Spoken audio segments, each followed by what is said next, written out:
Hey guys, Sonicbolt here with another quickie on the Doom 3 expansions.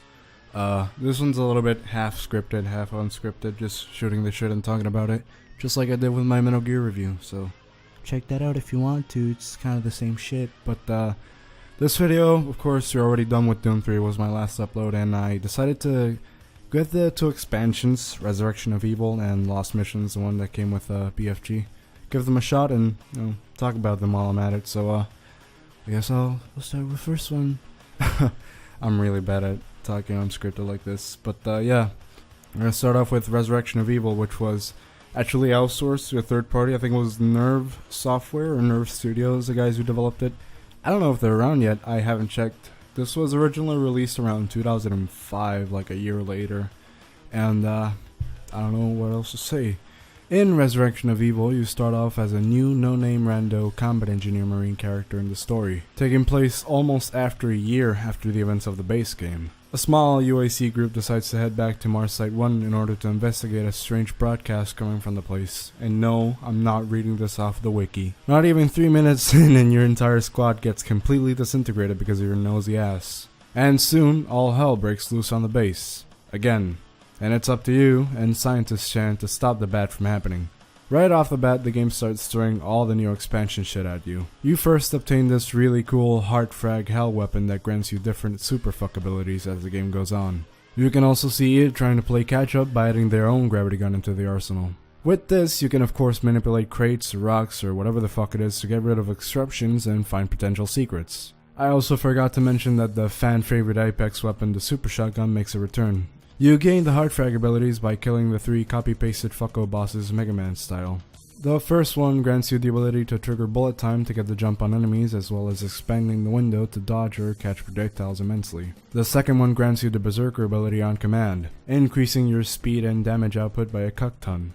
On the third and last ability, the devs just gave up and decided to just grant you complete invulnerability on a golden platter. You turn into such an overpowered 6,900 mph one shooting tank ass mess at the end, it's comical, man. The bosses you fight to gain these power-ups themselves are pretty cookie cutter as they get.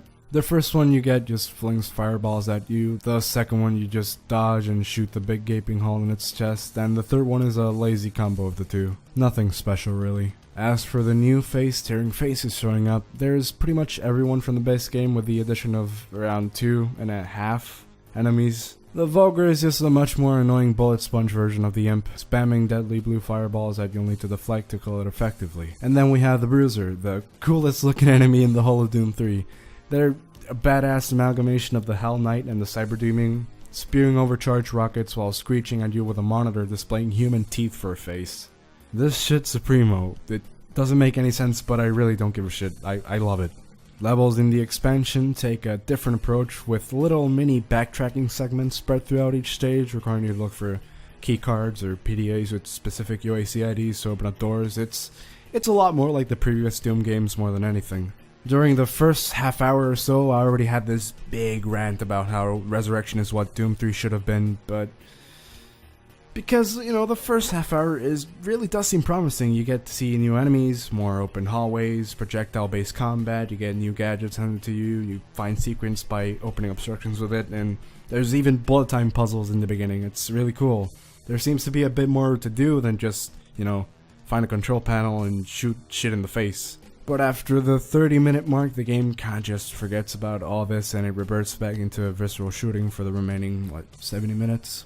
Said shooting ain't really bad at all, but I did end up getting gradually disappointed and bored until the end. Final boss is also kind of an awkward mess. It's just a patient testing minigame where you shoot down Betrugger when he swoops in, then fling some boulders at his dumb, improperly textured, retarded face until he dies. And it kinda just ends there. It's really an uneventful ending when considering you just killed the real, quote-unquote real antagonist of the game.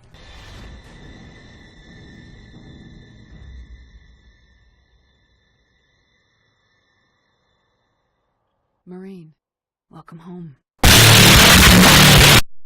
As for Lost Missions, well, my TED talk about it will be brief, since not only does this expansion offer nothing new, but it was a rush stapling of scrap levels with an almost non-existent narrative on top. This one was pretty much released as like a bonus feature for like the BFG edition, and where you play as another no-name Marine that once again is the last remaining of his squad, and that's literally it. The intro doesn't even last a full minute.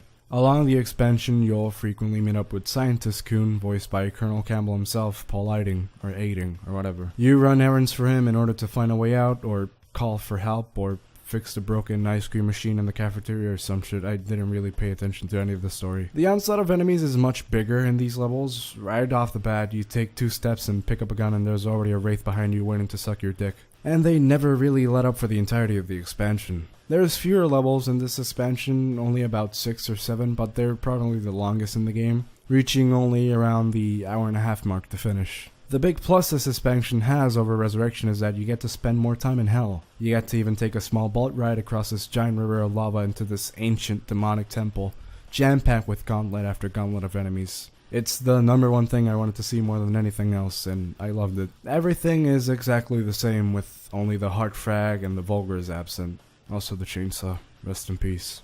There's not a weapon that you'll rely more on than the super shotgun. Even without the damage multipliers, you can still end up one-shotting a room of pinkies and revenants in an instant.